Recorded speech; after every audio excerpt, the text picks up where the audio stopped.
Hi friends, welcome to నిపుణాగరాజ్ the voice of truth. మీరు ఈ ఛానల్ ఇంకా సబ్స్క్రైబ్ చేసుకోకుంటే వెంటనే సబ్స్క్రైబ్ చేయండి ఫర్ ఇన్స్టెంట్ అప్డేట్స్.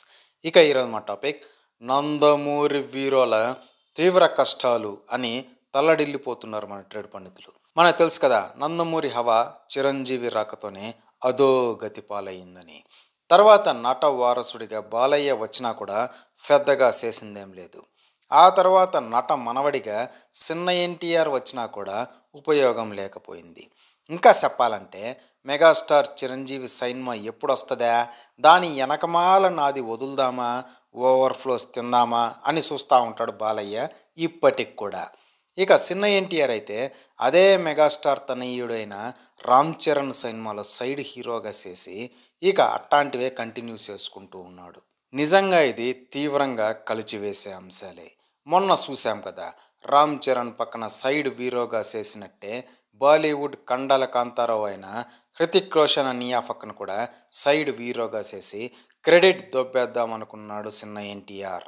కానీ లెక్క తప్పి ఆ వార్ 2 ఏమో బాక్స్ ఆఫీస్ దగ్గర బాల్చి తన్నేయడంతో దాని తెలుగు హక్కులు కొనుక్కున్న సింటూ అంకుల్ అజ్ఞాతంలోకి వెళ్ళిపోయాడు తప్ప చిన్న ఎన్టీఆర్కి వచ్చిందేమీ లేదు. ఇక ఆ వార్ 2 ఎఫెక్ట్ ప్రశాంతం నీల్ అనియా సినిమా పైన బాగా పడినట్టుంది. అందుకే ప్రశాంతం నీల్ అనియా ఇప్పటి వరకు తీసిన సీన్స్ అన్నీ కూడా వెంటనే డిలీట్ చేసి మళ్ళీ తీయాల్సిందే అని పట్టుబడుతున్నాడంట, కాన్ఫిడెన్స్ లేక. ఇక ఆ సినిమా ఎప్పటికవుద్దో ఏమో మరి. అసలు రొట్టాల కొరటాల మామ కూడా చిన్న ఎన్టీఆర్తో తన దేవరా 2 సినిమాని క్యాన్సిల్ చేసేసుకున్నాడు అంటే చెప్పొచ్చు. చిన్న ఎన్టీఆర్ ఎంత దయనీయ స్థితిలో ఉన్నాడో అని వాపోతున్నారు సినిమా మేధావులు కూడా. ఇక బాలయ్య విషయానికి వస్తే మెగాస్టార్తో పాటు సంక్రాంతికి రావడానికి స్లాట్ లేకపోవడంతో డిసెంబర్కి సెటిల్ అవ్వాల్సి వచ్చింది బాలయ్య అఖండం. ఇక ఈ సినిమాకి బజ్ ఎంతకీ లేవడం లేదన్నది నిర్వివాదాంశం. తమనన్నయ్య పైన ఎన్నో ఆశలు పెట్టుకున్నాడు రొట్ట బోయసార్. కానీ తమనన్నయ్య ఏమో బాగా హ్యాండ్ ఇచ్చేశాడు. ఫస్ట్ సాంగ్గా అఖండం తాండవం అని వదిలాడు, అది కామెడీ అయింది. ఇక సెకండ్ సాంగ్ అంటూ మొన్న జాజికాయ జాంకాయ అంటూ ఏదో వదిలాడు, అది కూడా పరమ కామెడీ అయిందనమాట. ఇక ఇవన్నీ కాదని ఒక ట్రైలర్ వదిలారు, అది ఏదో అవుతుందనుకుంటే అది కూడా ఫుల్ ఫ్లెడ్జ్డ్ కామెడీ అయ్యిందనేది నిర్వివాదాంశం.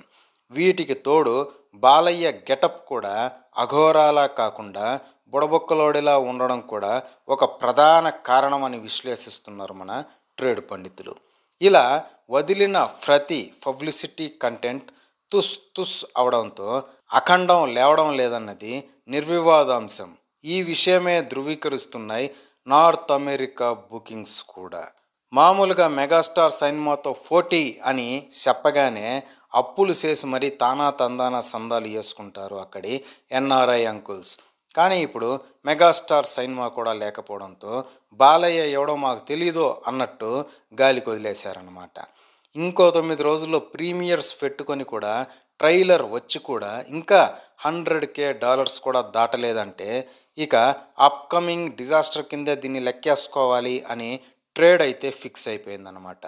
అలా ఓవరాల్గా నందమూరి వారసులు తీవ్ర కష్టాల్లో ఉన్నారు అని అంటున్నారు మన సినిమా మేధావులు సైతం. ఇదే ఫ్రెండ్స్ ఈరోజు టాపిక్. ఇలాంటి లేటెస్ట్ అండ్ ఇంట్రెస్టింగ్ టాపిక్స్ కోసం ప్లీజ్ సబ్స్క్రైబ్ టు నిపుణాగరాజ్ the voice of truth and please like, share and comment this video with your valuable opinions. See you again.